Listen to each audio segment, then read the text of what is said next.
इसको एक नाम दिया था हमने, सिटी को लेट से नाम देते हैं अभी with city 1 age bracket complete. और जो टेबल मुझे मिल रहा है, इस टेबल को मैं ऐसे यहाँ पे लिख सकता हूँ कि सेलेक्ट स्टार फ्रॉम सिटी 1। ठीक है, इसको अगर एग्जीक्यूट करूँ तो मुझे सेम आउटपुट मिलेगा। Now I can use this table to join with my employee table, right. So मैं ऐसे लिख सकता हूँ कि सेलेक्ट स्टार फ्रॉम एम्प्लॉय, इसको इलियस दे रहा हूँ मैं ई, इनर ज्वाइन विथ सीटी, इसको इलियस दे रहा हूँ मैं C on E dot department ID is equal to C dot department ID. इसको अगर मैं एग्जीक्यूट करता हूँ तो मुझे ये आउटपुट मिलेगा। नाउ मोटिव क्या था हमारा कि ऐसे एम्प्लॉय जिनकी सैलरी जो है इस एवरेज डिपार्टमेंट सैलरी से ग्रेटर हो। तो मैं यहाँ पे सिंपल वेयर क्लॉज लगा सकता हूँ कि where E dot salary should be greater than C dot average department salary. Execute this, मुझे सेम आउटपुट मिलेगा जो इस क्यूरी से मिला था मुझे। बस यहाँ पे जो सब क्यूरी थी उसको हमने यहाँ पे यूज किया था एज इनर ज्वाइन के बाद। और यहाँ पे हमने क्या किया, पहले जो सब क्यूरी थी उसको एक सीटी में पहले कन्वर्ट कर लिया, देन एम्प्लॉय के साथ उस सीटी को मैंने ज्वाइन किया है यहाँ पे। ठीक है, सीटी को एज ए टेबल कंसिडर करके। अंडरस्टैंड हो रहा है, समझ में आ रहा है ये?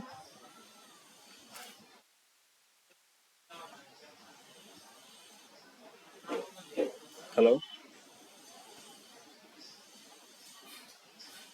Yes, sir. Okay, so this is what we use, this is how we use CTs, right? तो दो ऑप्शंस होते हैं हमारे पास क्यूरी लिखने के लिए, एक तो सब क्यूरी यूज करो या सीटी यूज करो। मोस्ट ऑफ द टाइम हम सीटीज यूज करते हैं। इसके बाद का हमारा टॉपिक है सीटीज। सीटीज के ऊपर जो क्वेश्चंस हैं आपके असाइनमेंट्स में कवर हो जाएंगे बहुत सारे क्वेश्चंस सीटीज की, जब आप प्रैक्टिस करोगे तो। ठीक है, असाइनमेंट्स कितनी मैंने दी आपको अभी तक?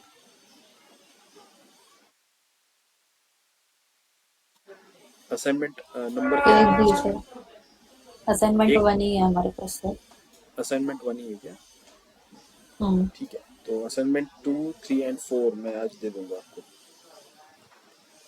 जिसमें जॉइंस है, देन सब क्यूरीज सीटीज भी इंक्लूड है। Okay, fine.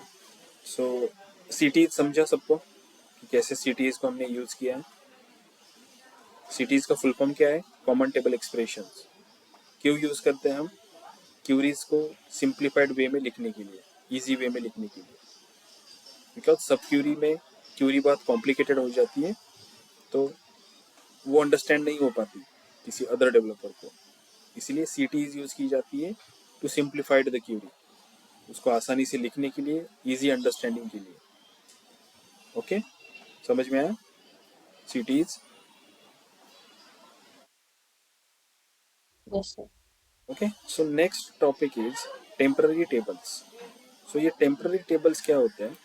जैसे मेरा नॉर्मल टेबल है, जैसे फॉर एग्जांपल मैंने यहाँ पे एक टेबल क्रिएट किया, या कोई भी टेबल में अगर लेता हूँ, for example select star from employee. So ये जो एम्प्लॉय का टेबल है, इस एम्प्लॉय को टेबल, मुझे अगर इसकी लोकेशन देखनी है तो मैं कहाँ पे जाऊँगा? लेट्स से ऑब्जेक्ट एक्सप्लोरर में जाऊँगा, देन डेटाबेस, जो डेटाबेस मेरा है उस डेटाबेस को सेलेक्ट करूंगा, एंड देन इस टेबल के अंदर मुझे वो एम्प्लॉय का टेबल मिलेगा, राइट, dbo.employee।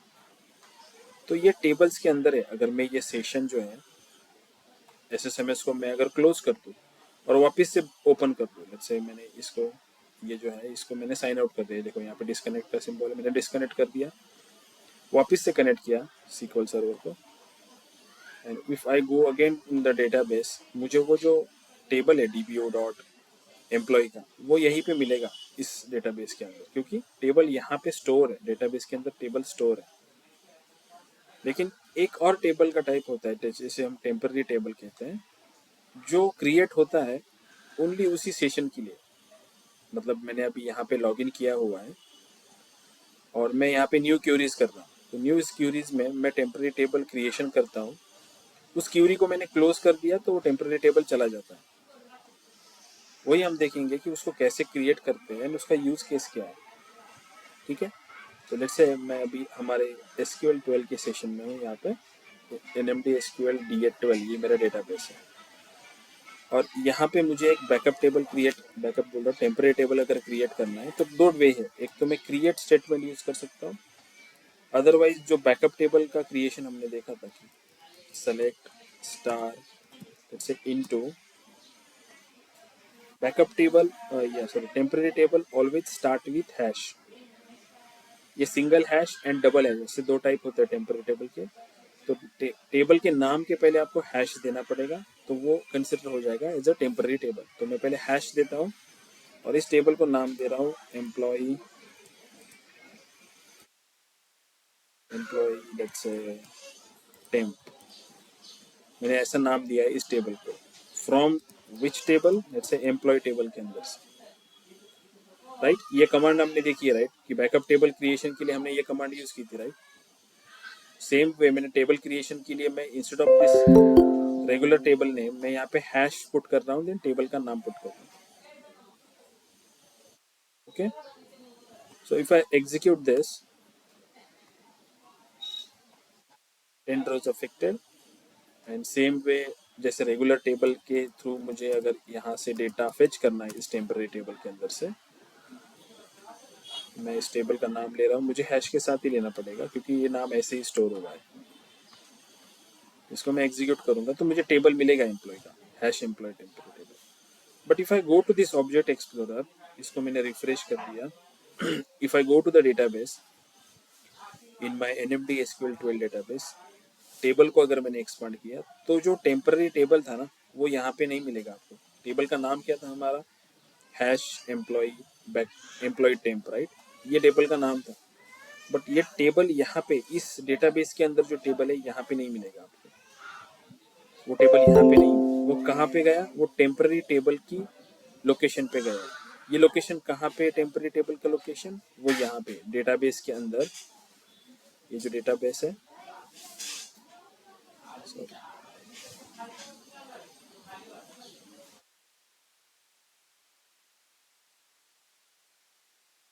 ये जो मेरा सिस्टम डेटाबेस है, यहाँ पे देखो ये टेम्प डीबी है, ये टेम्प डीबी है। इसको अगर मैं प्लस करता हूँ टेम्प डीबी के अंदर, यहाँ पे टेबल्स है, इस टेबल में मैं रिफ्रेश करता हूँ इसको,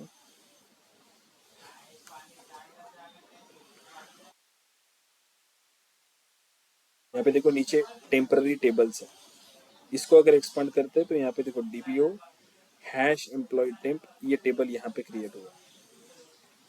ये कहाँ पे है, डेटाबेस के अंदर, सिस्टम डेटाबेसेस के अंदर जो टेम्प डीबी है, टेम्पररी डीबी करके, उसके अंदर ये बैकअप टेबल क्रिएशन हुआ है। बैकअप का जो मतलब जो टेम्पररी टेबल है वो यहाँ पे स्टोर होता है। ठीक है, तो अभी जैसे मैं कोई नई क्यूरी ओपन करता हूँ, उसका डेटाबेस भी NMD SQL DA12 है। इस पर्टिकुलर क्यूरी में जहाँ पे मैंने इस टेबल को क्रिएट किया था,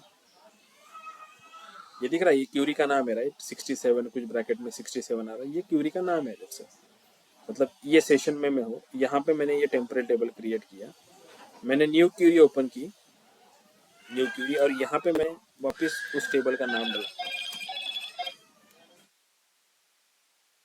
यहाँ पे मैंने उस टेबल का नाम डाला select star from this employ backup temporary table. मैं अगर यहाँ पे उसको एग्जीक्यूट करना चाहूँ तो यहाँ पे मुझे एरर आएगा, इनवैलिड ऑब्जेक्ट नेम। ये एरर कब आता है, जब आपके डेटाबेस में वो टेबल है ही नहीं। लेकिन अगर मैं इस क्यूरी में उसको एग्जीक्यूट करता हूँ तो मुझे एरर नहीं आता, वो एरर रन होता है। सो टेम्पररी टेबल उसी सेशन के लिए रन होता है।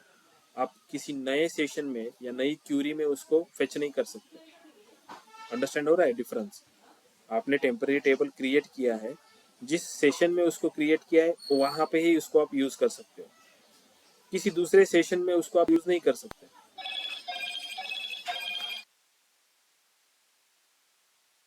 Just a minute, let me share the screen. Sorry for the interruption. Screen दिख रही है सबको? Hello?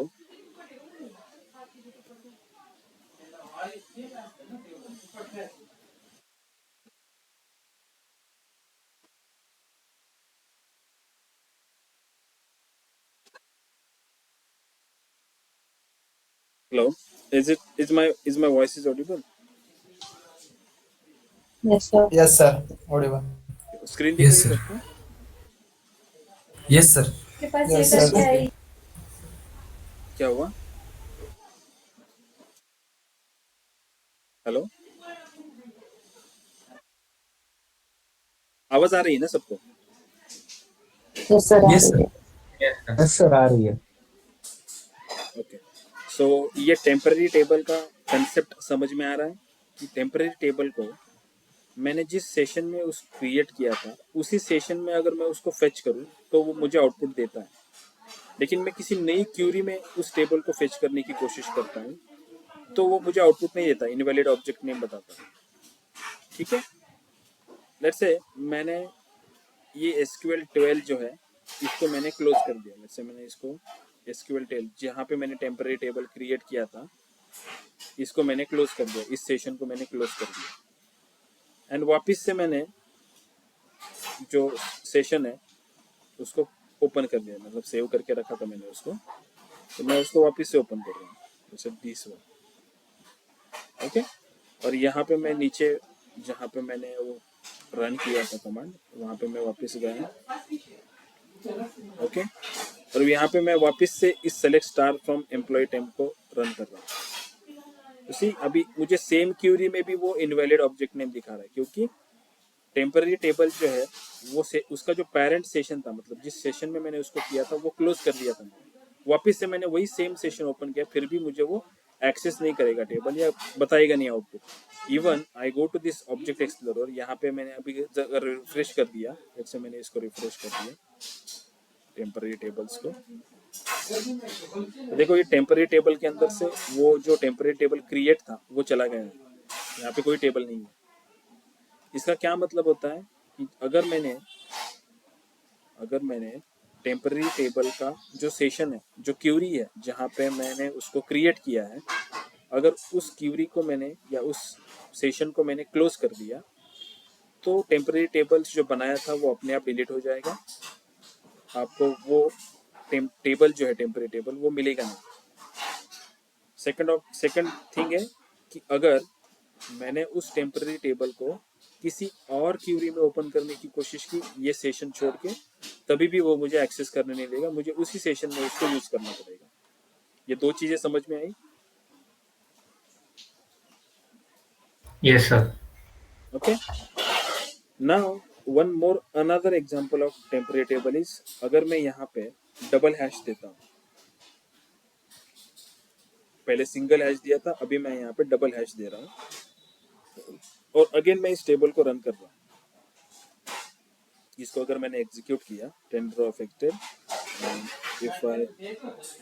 if I again use this select star from, ये मुझे आउटपुट देगा अभी इस सेशन में, राइट?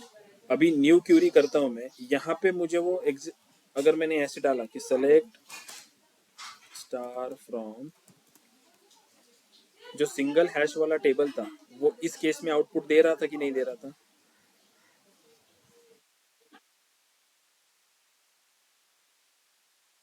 ये जो पहले हमने सिंगल हैश से जो टेबल बनाया था उसको मैंने अगर न्यू क्यूरी में रन किया था तो वो अगर वो आउटपुट दे रहा था क्या? मुझे नहीं दे रहा था, राइट? एरर शो कर रहा था कि इनवैलिड कॉलम ने, क्योंकि पेरेंट क्यूरी कौन सा है उसका, ये वाला सेशन है जहाँ पे वो टेबल क्रिएट हुआ, यहाँ पे वो मुझे आउटपुट दे रहा था। बट जैसे मैंने उसको किसी न्यू क्यूरी में डाला और यहाँ पे मैंने उसको फेच करने की कोशिश की थी सिंगल हैश वाले को, तो यहाँ पे वो मुझे एरर शूट कर रहा था। बट ये जो डबल हैश वाला है, इसको मैं अगर एग्जीक्यूट करूँ तो वो मुझे आउटपुट देगा। ठीक है, समझ में आ रहा है? तो डबल हैश वाले जो टेम्पररी टेबल होते हैं वो आप मल्टीपल सेशंस में यूज कर सकते हो, मतलब इस न्यू क्यूरी में। लेकिन उसके लिए प्रीरिक्विजिट्स क्या है? जिस पेरेंट क्यूरी में आपको उसको बनाया है आपने, ये आपको ओपन रखना पड़ेगा, इसको ओपन रखना पड़ेगा। और ऐसी न्यू क्यूरी आप कितनी भी बना सकते हो जिसमें ये टेबल को आप यूज कर सकते हो। लेकिन ये जो टेबल है पेरेंट सेशन जो है, ये जहाँ पे आपने उसको बनाया था, ये आपको ओपन करना पड़ेगा। अभी जैसे फॉर एग्जांपल ये वाला सेशंस में मैं अगर इसको एग्जीक्यूट करता हूँ तो ये मुझे आउटपुट दे रहा है।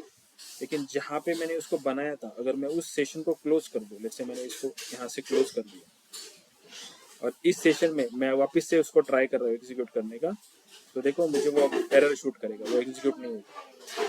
इसका क्या मतलब हुआ कि वो जो पेरेंट सेशन था जहाँ पे मैंने वो टेम्पररी टेबल बनाया था, वो सेशन ओपन होना चाहिए, तभी ये डबल हैश वाला जो एम्प्लॉय का या जो टेबल है टेम्पररी टेबल, ये किसी और सेशन में भी ओपन होगा। डिफरेंस समझ में आया दोनों टेम्पररी टेबल्स में? एक सिंगल हैश से स्टार्ट होता है, एक डबल हैश से। सिंगल हैश वाला जो टेबल होता है वो उसी सेशन में ओपन होता है जहाँ पे आपने उसको क्रिएट किया है। अगर सेशन लॉग आउट किया आपने या सेशन क्लोज कर दिया, टेम्पररी टेबल्स अवेलेबल नहीं हो पाएंगे, वो डिलीट हो जाएंगे। Second temporary table double hash वाला, अगेन जिस सेशन में आपने उसको क्रिएट किया है उस सेशन में वो आपको आउटपुट देगा, प्लस किसी और सेशन में भी वो आपको आउटपुट देगा। लेकिन जिस सेशन में आपने उसको क्रिएट किया वो सेशन आपका क्या चाहिए? ओपन चाहिए। अगर आपने वो सेशन लॉग आउट कर दिया तो अगेन टेम्पररी टेबल चला जाएगा, आपका आउटपुट नहीं मिलेगा। अंडरस्टैंड हो रहा है? समझ में आया टेम्पररी टेबल्स?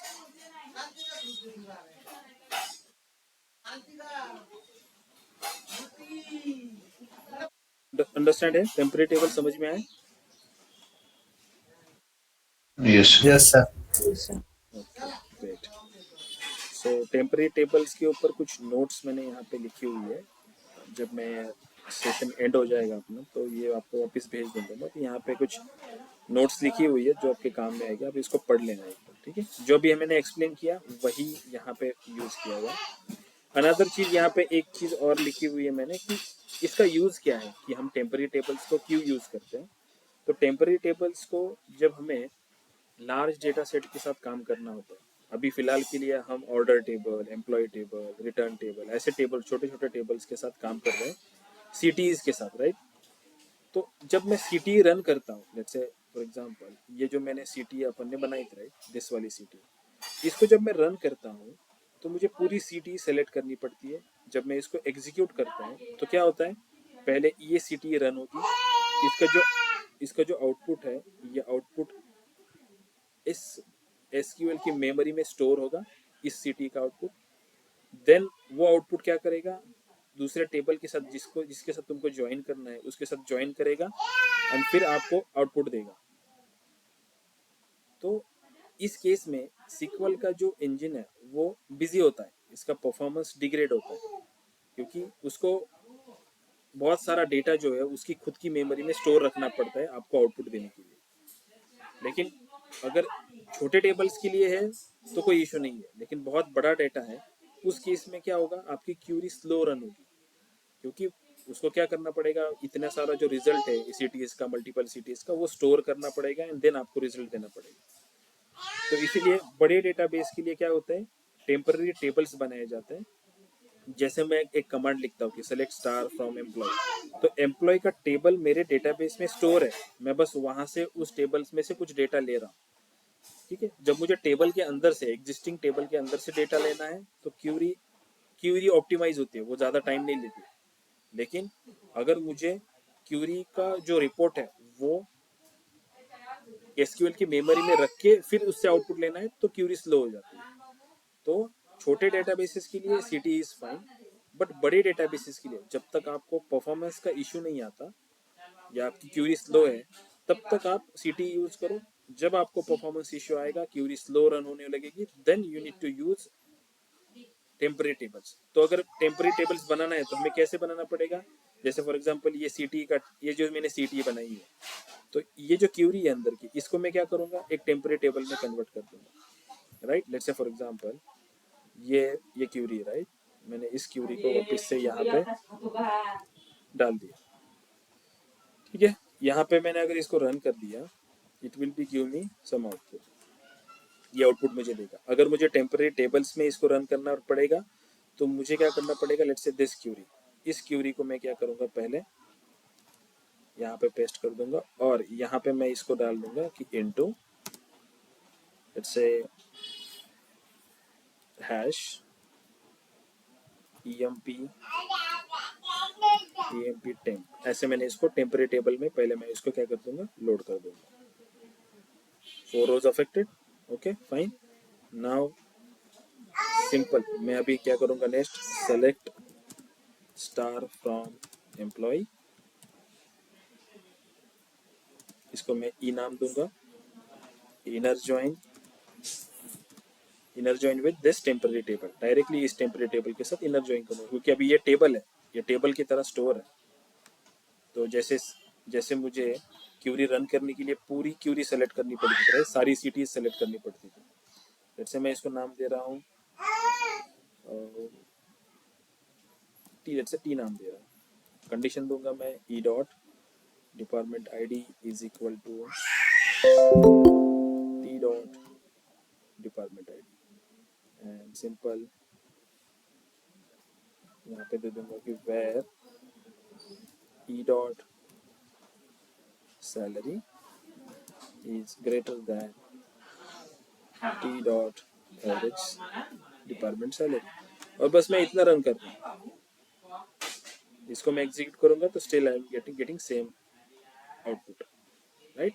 बस दो टेबल को सिंपली मैंने ज्वाइन किया, क्योंकि ये टेबल में एज ए टेबल यूज कर सकता हूँ, क्योंकि ये कहाँ पे है मेरे, if I go to this object explorer and इस टेम्परेरी टेबल को मैंने अगर रिफ्रेश किया तो देखो यहाँ पे वो टेबल यहाँ पे बना हुआ है emp temp।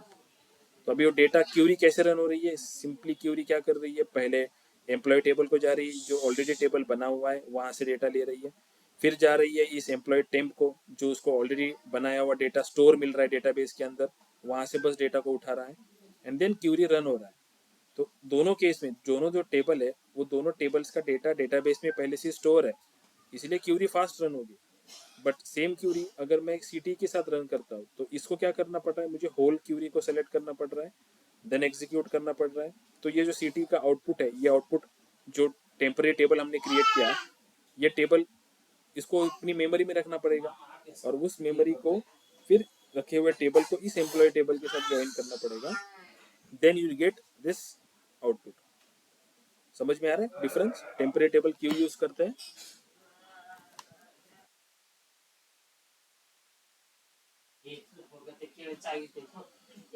हेलो, मेरी आवाज आ रही है ना सबको?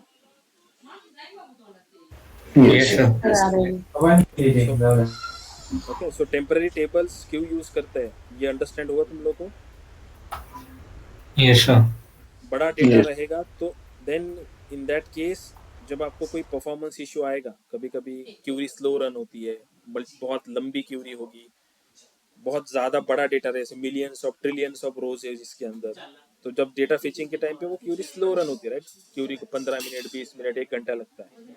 उस केस में आप क्या कर सकते हो, ऐसे टेम्परेरी टेबल क्रिएट करके फिर क्यूरी रन कर सकते हो, तो क्यूरी फास्ट रन होगी, क्योंकि ऑलरेडी डेटा डेटाबेस के अंदर स्टोर है in the form of temporary tables.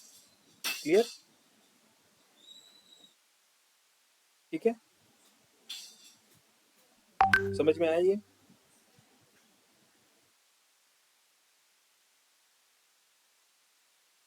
Yes, sir. Okay, so this is what regarding temporary tables, not much in that, but this जो points मैंने यहाँ पे mention किए एक बार पढ़ लेना इसको, ठीक है। नेक्स्ट टॉपिक है विंडोज एनालिटिकल फंक्शंस, ठीक है। विंडोज एनालिटिकल फंक्शन का जस्ट स्टार्ट बेसिक देखेंगे, then we'll see this topic in a next lecture, ठीक है। सो विंडोज एनालिटिकल फंक्शंस में हम देखने वाले हैं पहला फंक्शन जो है row number,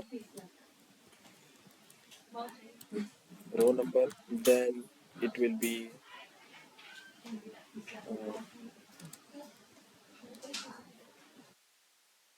rank, and then dense rank.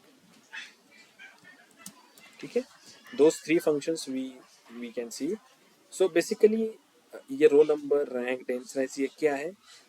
ये आपको एक रैंकिंग प्रोवाइड करता है हमारा जो आउटपुट का टेबल है उसमें. कैसे? Let me write the syntax and then I will explain. So select star from employ. ठीक है, so this is my parent table और यहाँ पे मैं ऐसे नए कॉलम्स ऐड करूँगा. पहले है let's say row number. Row number is a function. Let's say row number का फंक्शन ऐसे मैं लिखूंगा, row number then bracket close over. ऐसा फंक्शन है, ऐसा सिंटैक्स है, right? This is the syntax. आपको ऐसे ही लिखना पड़ेगा. तो row number bracket close over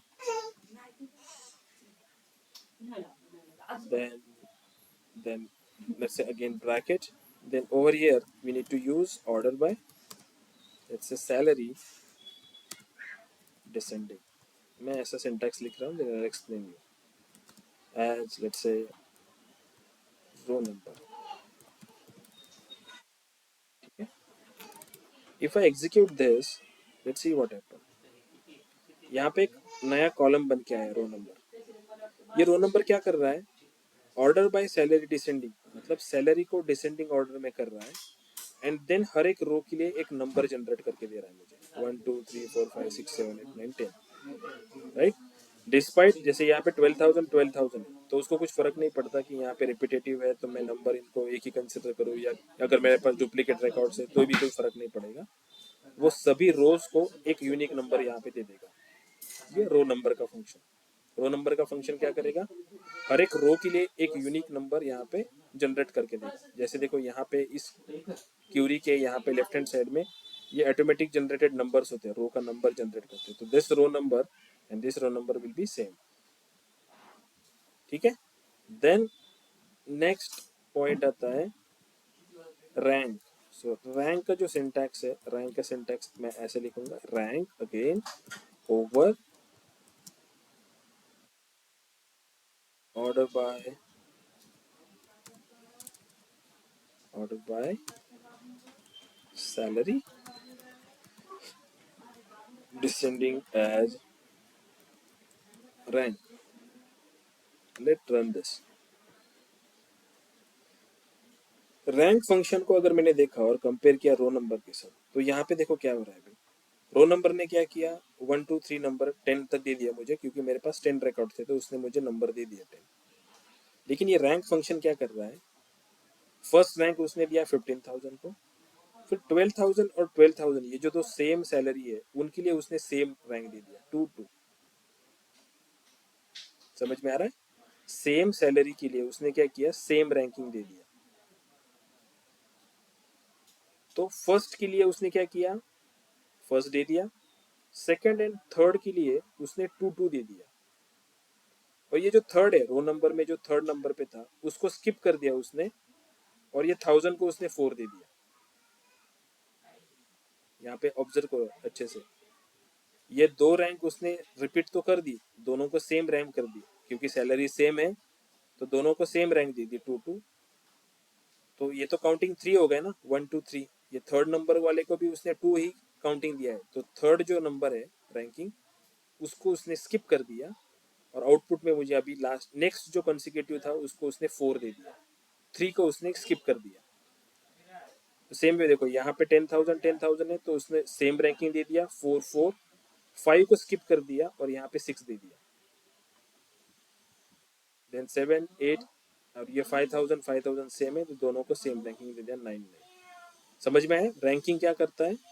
अगर टाइज हो रहा है, ऑर्डर बाय जो मैंने यहाँ पे क्लॉज दिया है, ऑर्डर बाय के अंदर जो मैंने कॉलम मेंशन किया है जैसे सैलरी का कॉलम, अगर उसमें टाइज हो रहा है, ties in the sense same number आ रहा है, सेम सैलरी आ रही है, तो उनको वो सेम रैंकिंग दे देगा, सेम नंबर दे देगा 2 2.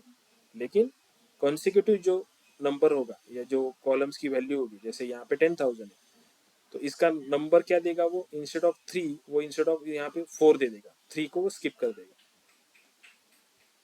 So this is what this rank function do. Okay, one more is dense rank. So let's see what dense rank do. So dense rank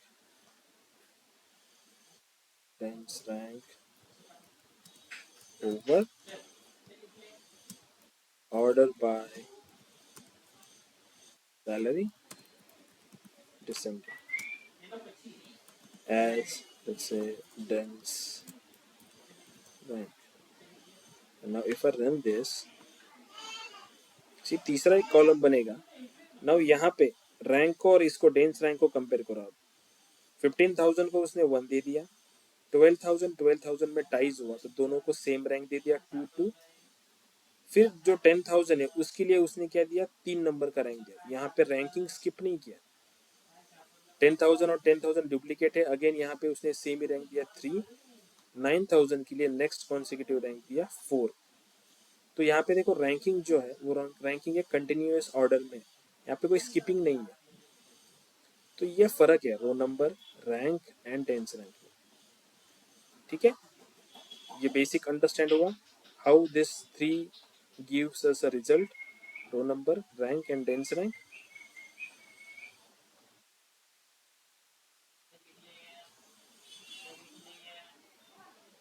ये समझ में आया? Yes, sir. Yes, sir. Okay, so यहाँ पे जो order by clause है, इस order by clause में हमने एक कॉलम दिया है सैलरी डिसेंडिंग, लेकिन मैं अगर जो रैंकिंग है उस रैंकिंग को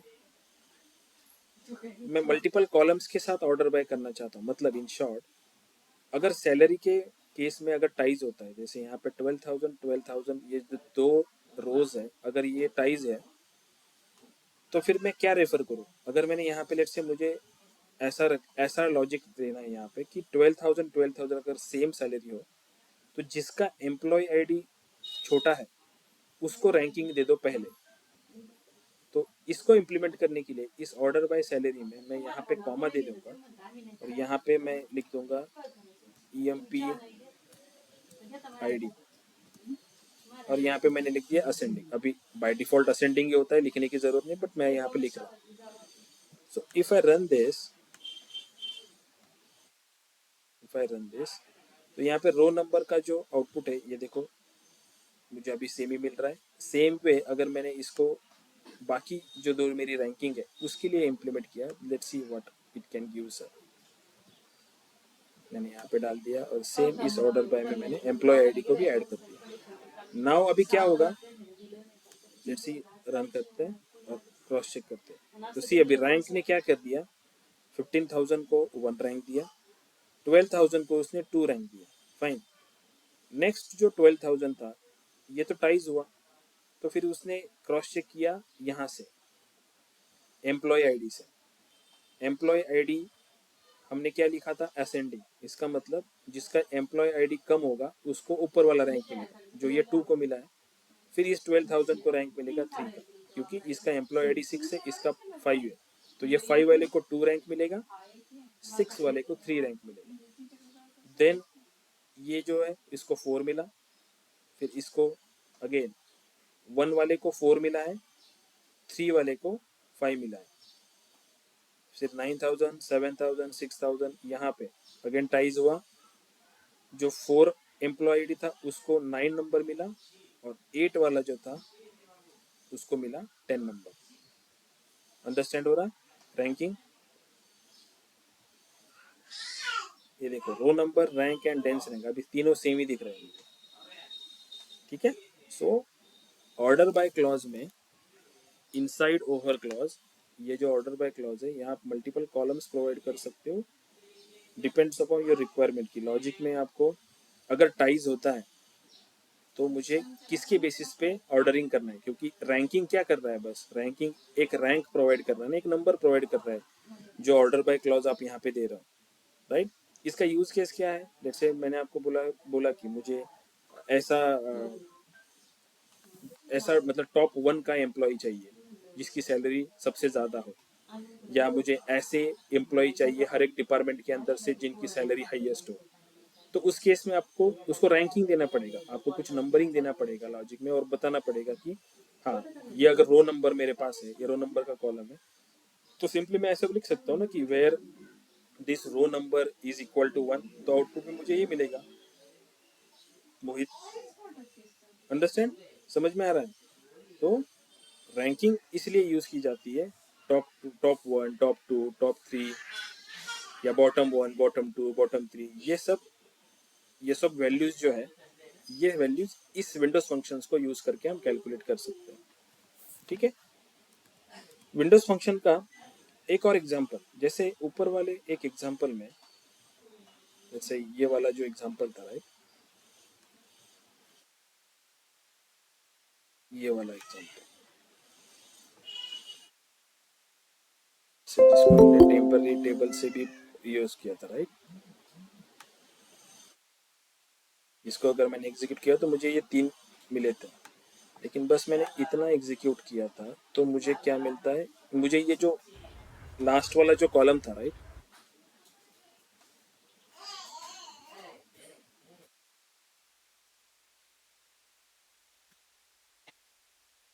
ये जो लास्ट वाला जो कॉलम था एवरेज डिपार्टमेंट सैलरी, ये कब मिला? ये मुझे मिला जब मैंने एम्प्लॉय टेबल को ज्वाइन किया था जो मेरा टेम्पररी टेबल था उसके साथ। तो इसके लिए मुझे लंबी क्यूरी लिखनी पड़ी, एक टेम्पररी टेबल क्रिएट करना पड़ा, देन एम्प्लॉय टेबल को उसके साथ ज्वाइन करना पड़ेगा। यही आउटपुट मैं simple Windows analytical functions use करके ला सकता हूँ। कैसे ला सकता हूँ? तो मैं ऐसे लिख सकता हूँ यहाँ पे कि select star comma, okay, so this is let's say this is the advance one, वो बाद में देखेंगे अपन, ठीक है, अभी नहीं देख सकते क्योंकि this is the example where you can use aggregation functions using analytical functions. अभी हम विंडोज एनालिटिकल फंक्शंस पे फोकस करेंगे, जब वो टॉपिक आएगा उसको देखने वाले हैं हम बाद में। बट पहले बस रैंकिंग को अंडरस्टैंड कर लो कि how this ranking work, right. ये अंडरस्टैंड हो रहा है सबको? ओके, ये समझ में आ रहा है सबको अभी? Yes, sir. Yes. सो यहाँ तक अब रुकते हैं अपन, ठीक है। नेक्स्ट जो टॉपिक रहेगा, मतलब रो नंबर्स पे ही हम कुछ एग्जांपल देखेंगे कि कैसे मल्टीपल एग्जांपल को अपन सॉल्व कर सकते हैं यूजिंग दिस रो नंबर्स। यहाँ पे एक और क्लॉज आएगा पार्टीशन बाय, इसको भी हमें देखना है। तो बेसिक ये इसकी प्रैक्टिस करो आज रो नंबर की। और एक चीज़ याद रखो, विंडोज एनालिटिकल फंक्शंस में ऑर्डर बाय क्लॉज जो है, ऑर्डर बाय क्लॉज मैंडेटरी होता है, आपको ऑर्डर बाय क्लॉज यूज ही करना पड़ेगा। एक और क्लॉज आता है विंडोज फंक्शन में, पार्टीशन बाय।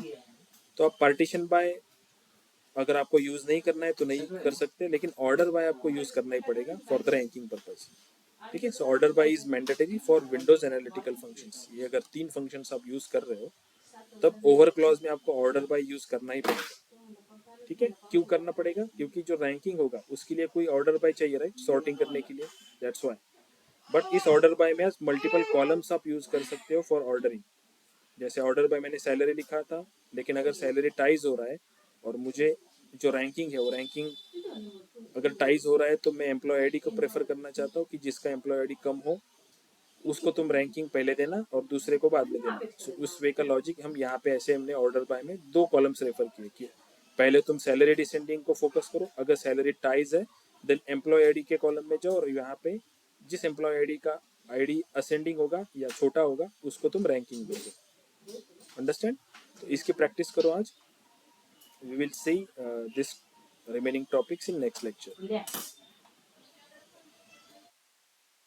ओके। से अभी जाना मत, let me capture the attendance.